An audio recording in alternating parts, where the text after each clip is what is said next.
நாம் இருவரும் தனி குடித்தனம் போகலாம். தனி குடித்தனம் போகலாம். சோழன் இருந்துட்டு நான் நிலா கிட்ட கேட்ட சொல்கிறேன் அப்படின்னு சொல்லிட்டு மனோகர் கிட்ட வந்து சொல்லிடுறாங்க. அதுக்கு அடுத்ததாக வந்து பார்த்திங்கன்னா சோழன் வீட்டுக்கு வராரு. அப்போ வந்து பார்த்திங்கன்னா நிலா வந்து வேலை செஞ்சுக்கிட்டு இருக்காங்க. அண்ணன் இன்னும் வரலையா அப்படின்னு சொல்லிட்டு கேட்கவும் வந்துட்டுருக்கிறதா சொன்னார். இன்னும் கொஞ்சம் நேரத்தில் அண்ணன் வந்துடுவார் அப்படின்னு சொல்லிட்டு நிலா வந்து சொல்கிறாங்க. என்ன முகலாம் ஒரு மாதிரியாக இருக்குது, என் அப்பா ஏதாவது சொன்னாரா அப்படின்னு சொல்லிட்டு கேட்கவும் அவர் சொல்கிறதும் சரிதானே. அந்த உங்கள் வீட்டில் இருக்கிற வரைக்கும் நீ எவ்வளோ சந்தோஷமாக இருந்திருப்ப.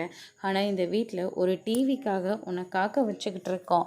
நீயும் இந்த வீட்டை மாற்றுறதுக்காக எவ்வளவோ போராடிட்டுருக்க. ஆனால் இந்த வீட்டில் அவர் புரிஞ்சுக்காம எவ்வளோ பெரிய தப்பு பண்ணி வச்சுருக்காங்க. அதனால் எல்லாரோட சந்தோஷமும் அப்படியே குழி தோண்டி புதைச்ச மாதிரியும் ஆயிடுச்சு.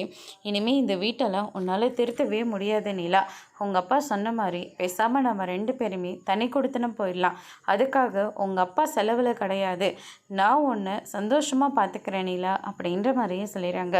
சோழன், இந்த வீட்டை விட்டு உங்களை விட்டு கூட நான் போயிடுவேன். ஆனால் இந்த வீட்டை விட்டு பல்லவன் அண்ணன், அதுக்கடுத்ததாக பாண்டி அங்கிள் 1000 தப்பு பண்ணியிருந்தாலையும் அவர் நடந்துக்கிற விஷயம் எனக்கு ரொம்பவே பிடிச்சிருக்கு. அவர் எவ்வளோ பெரிய தியாகம்லாம் பண்ணியிருக்காருன்னு உனக்கு தெரியாது சோழன்.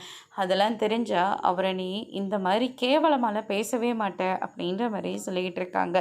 என்னாலலாம் வர முடியாது அப்படின்ற மாதிரி சொல்கிறாங்க. அதோடு முடிச்சிருக்காங்க.